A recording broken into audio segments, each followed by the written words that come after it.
ये कहानी जंगल के एक कोने की है जहाँ एक सियार, भेड़िया, हिरण और भालू रहते थे। ये चारों बहुत अच्छे दोस्त थे, लेकिन उनकी दोस्ती में एक ट्विस्ट था। वो कभी भी एक दूसरे को सही नहीं समझते थे।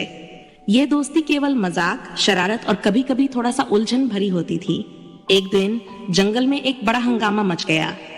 सियार, भेड़िया, हिरण और भालू के पास एक नई समस्या आई थी, और ये समस्या कोई और नहीं बल्कि खाना थी। सियार, जो हमेशा अपनी चालाकी से जाने जाते थे, सबसे पहले जंगल के सबसे अच्छे फल के पेड़ पर चढ़कर बैठा था। वह अपने आसपास के फल देख रहा था और सोच रहा था, अगर ये फल मुझे मिल जाएं तो आज तो मजा ही आ जाएगा। तभी भेड़िया आता है, अपनी भूख से परेशान होकर। वह सियार से कहता है, तू फिर से फल खा रहा है सियार भाई। क्या तुम नहीं जानते कि जंगल में मांस का स्वाद कहीं ज्यादा मजेदार होता है? सियार मुस्कुराता हुआ जवाब देता है, अरे भेड़िया भाई, तू कभी फलों का स्वाद क्यों नहीं चखता? सच बताऊं, ये फल तुम्हारी मांसाहारी आदतों से कहीं ज्यादा स्वादिष्ट होते हैं। तभी हिरण आता है, अपनी हंसी रोकते हुए कहता है, तुम दोनों तो पागल हो। फल और मांस में क्या फर्क है?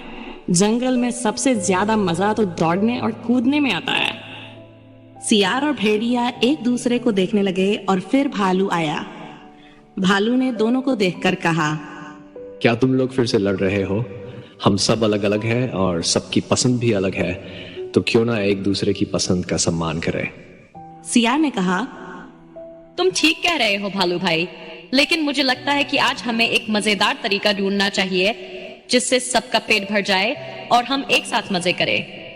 सियार की बात सुनकर भेड़िया तुरंत बोला, ठीक है, हम सब मिलकर खाना ढूंढते हैं, लेकिन मैं सिर्फ मांस ही खाऊंगा। हिरण हंसी में बोला, तुम मांस के पीछे भागते रहोगे और मैं तो इन फलों के साथ खुश हूँ। भालू ने कहा, चलो हम सब कुछ भी खा सकते हैं, लेकिन मिलकर खाना ढूंढते हैं और मजा करते हैं। तो फिर उन्होंने एक टीम बनाई और जंगल में खाना ढूंढने की योजना बनाई। सियार अपनी चालाकी से सबको ये समझा रहा था कि उसे सबसे ज्यादा फल चाहिए। भेड़िया मांस चाहता था, हिरण दौड़कर कहीं भी जा सकता था और भालू को सब कुछ पसंद था। लेकिन जैसे जैसे वे जंगल में आगे बढ़े, एक अजीब सा वाकया हुआ। सियार ने भेड़िया से कहा, मैं पहले पहुंचूंगा और तुमसे पहले फल खाऊंगा। भेड़िया चिढ़कर बोला, क्या तुम दौड़ने के मुकाबले में मुझे हराओगे? हिरण और भालू दोनों ही हंसी में थे। हिरण ने कहा, तुम दोनों के मुकाबले में मैं तो हमेशा जीतता हूँ। और फिर हिरण ने दौड़ते हुए कहा, देखो मैं तो सबसे तेज हूँ। सियार ने अपनी चालाकी दिखाई और पहले ही एक पेड़ पर चढ़ गया जहाँ कुछ मीठे फल लटके हुए थे। भेड़िया और हिरण ने नीचे से देखा तो दोनों चिढ़ गए। भालू बस बैठकर हंसी में झूमता रहा, क्योंकि उसे दोनों का मजा लेना अच्छा लगता था। सियार ने शरारत से कहा, तो अब किससे लगता है कि वह सबसे तेज है? भेड़िया और हिरण ने दोनों एक साथ चिढ़कर जवाब दिया, तुम सियार हमेशा हमें बेवकूफ बनाते हो, लेकिन अब देखना। तभी भालू ने बोला, आखिर तुम दोनों के मुकाबले में मुझे क्या फर्क पड़ता है? मुझे तो सब चीजें खानी है, बस पेट भरना चाहिए। अगले कुछ घंटों में सभी जानवरों ने अलग अलग खाना खाया।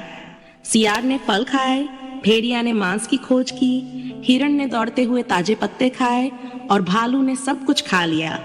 सियार ने हंसी में कहा, देखा, ये सब एक साथ खाने में कितना मजा आया। तुम्हें लगता था कि हम अलग अलग रहकर मस्ती नहीं कर सकते? भेड़िया और हिरण दोनों ने सिर झुकाया और फिर से हंसी में शामिल हो गए। भालू ने एक मस्त सांस ली और बोला, देखा, सबकी पसंद अलग होती है, लेकिन अगर हम एक दूसरे की पसंद का सम्मान करें तो हम अच्छे दोस्त बन सकते हैं। अब ये सब समझ गए थे कि कभी भी एक दूसरे की पसंद को कम नहीं आंकना चाहिए। अगर वे एक दूसरे की पसंद का आदर करते हुए कुछ समय बिताते हैं तो मस्ती और मजा और भी बढ़ सकता है। ये कहानी हमें ये सिखाती है कि हर किसी की अपनी पसंद होती है और हमें दूसरों की पसंद का आदर करना चाहिए। सिर्फ अपनी पसंद को सबसे अच्छा मानने से हम कभी भी दूसरों से अच्छे रिश्ते नहीं बना सकते। एक दूसरे की पसंद का सम्मान करते हुए हम अपनी दोस्ती को और भी मजबूत बना सकते हैं और जीवन में खुश रह सकते हैं। संदेश, दोस्ती में विविधता होती है और इसे समझकर हमें एक दूसरे के विचारों और पसंदों का सम्मान करना चाहिए।